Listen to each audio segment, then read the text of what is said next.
Okay, I'm not really the biggest car guy out there, but if my buddy rolled up in a 6-wheel car, that might convince me, because you know what? That right there, that's pretty rad. Hello and welcome to SKZ Talks Animation. Shall I talk about anime, TV shows, cartoons, movies, whatever I want to talk about, because animation my heart and soul, because it's awesome and great. And welcome to 2025! It's officially been a quarter century since I was born. I feel old. And to celebrate that, how about we take a look at a short film that came out about over 20 years ago that really started my big love for Pixar and animation. Because this is a short I watched on repeat for ages and ages, and I feel I might as well cover it on the show because, my God, if I don't, I don't know what I'm gonna do with myself. This also involves cars and 6 wheels and monsters, so take that what you will, because yeah. So how about we sit back, relax, enjoy a nice trip to Monstropolis and 2002's Mike's New Car. You better have insurance for that, oh boy. So fun fact about me is that I watched the short religiously as a child, like literally every single day, so just watching this now with the music and the vibes and all that brings me back so much nostalgia from 2005 watching this on VHS, so if you excuse me, I'm very hyped for this. And here's Mike and Sully. Same actors, John Goodman and Billy Crystal reprising their voices, and honestly, overall, as a short film, it looks really, really good. Like, I assume it was made during the time they were making the movie back in 2001, so it's like the same crew and same animators and all that at Pixar, so obviously it looks really good, but like, for a directed VHS short film, this looks amazing! It's adjustable.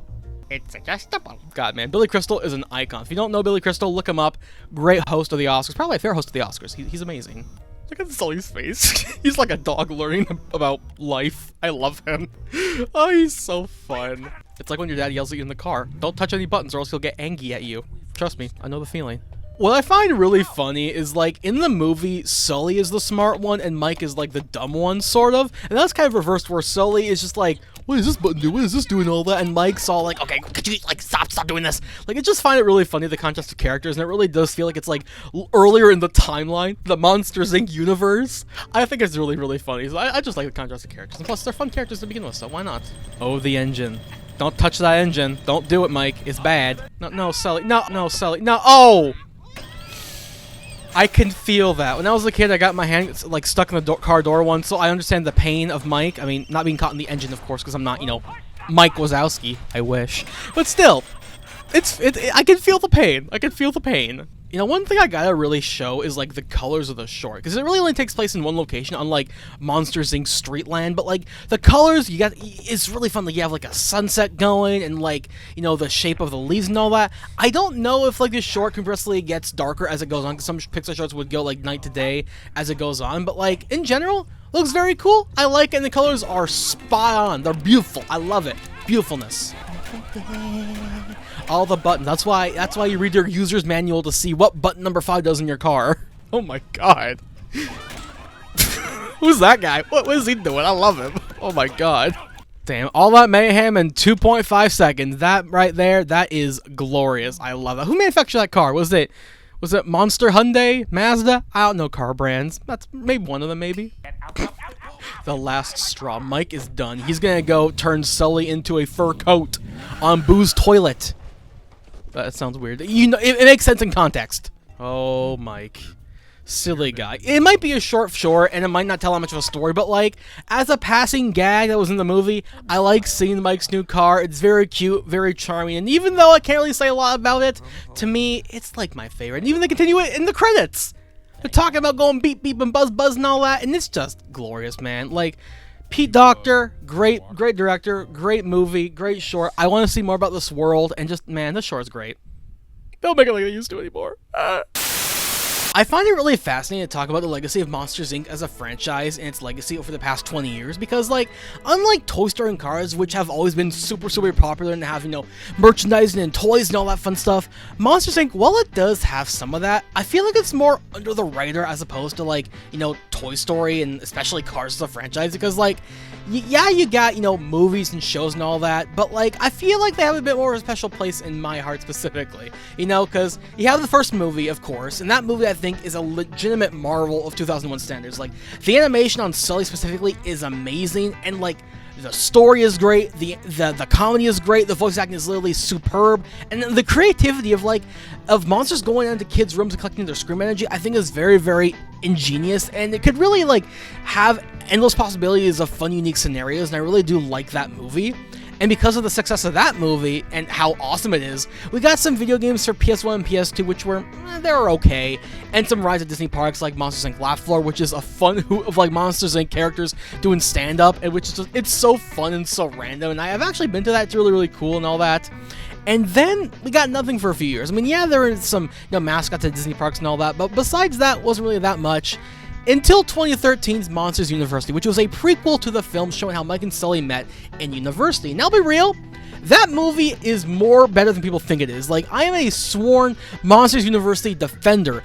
The comedy of the movie is great. The emotion of the movie is amazing. It really shows that Mike wants to really be a scare, and the fact that at some point he really can't be is really, really sad. And how, they end up, Sully starts off as a jerk and becomes more of an ally to him, and they make this really fun and likely duo.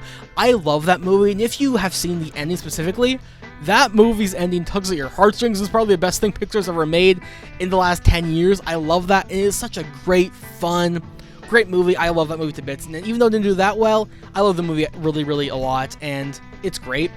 And then after that, they kind of had a few cameos in other games, especially Kingdom Hearts 3 of all games, which had them as a playable world in the story in Monstropolis, and that was really fun, seeing all the powers and all that, and seeing Donald Duck interact with Mike Wazowski. That was a joy. I loved that.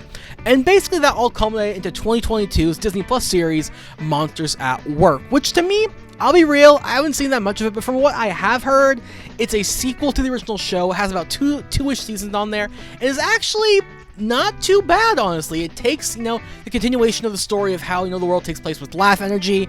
We have Mike and Sully running the new company and having some new monsters coming in to be, like, hey, we can be laughter guys too.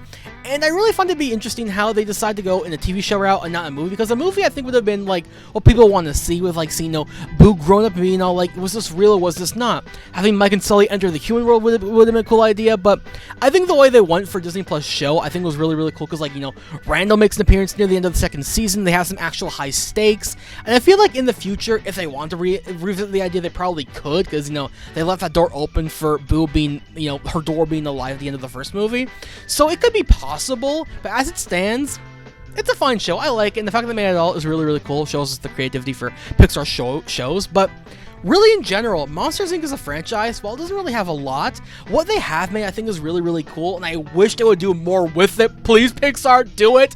I love this franchise to bits. It's so creative, so ingenuitive, so fun. So overall, Monsters Inc. is great. If you have not seen any of the Monsters Inc. content, whether it be movies or games, play them, watch them. It will make you happy and smile, because god damn is it funny. You cannot hate Mike Wazowski. He's a fun little green guy. He's awesome. I love it. And just overall, Monsters Inc. deserves so much more love than it rightfully doesn't have. It needs the love. It's awesome. They need it.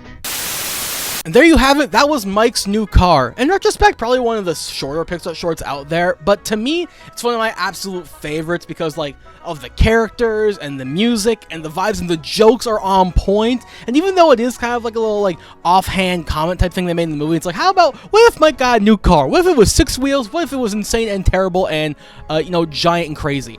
That's kind of what it is, and for what it's worth, it's very funny off gag that I really do enjoy, and it makes me really yearn for the days of Pixar shorts being as good as they were, because nowadays, yeah, they're okay, but they're nothing as they were back in the early 2000s, which I think were peak Pixar short times. And eventually in the future, I'd like to tackle more Pixar shorts, like maybe like Luxo Jr. or Tin Toy or Presto or Lifted, some of the fun shorts that don't have normal IP characters, which is fully original, but maybe tackle some of the more IP ones like Toy Story and Cars maybe in the future, because now I gotta say, Cars tunes, kind of hilarious, honestly, so I really do like that. But honestly, I can't wait to get started. 2025 is going to be a great year for /KZ, a great year for the channel, a great year for me, a great year for animation. I cannot wait. So it's going to be great. More stuff, fun stuff on the way. Don't you wait. It's going to be great. I love it. I'm excited. So if you excuse me, I got to go watch Monsters Inc. Great movie, because this tape is blue. Oh no. It's blue. Monster Way!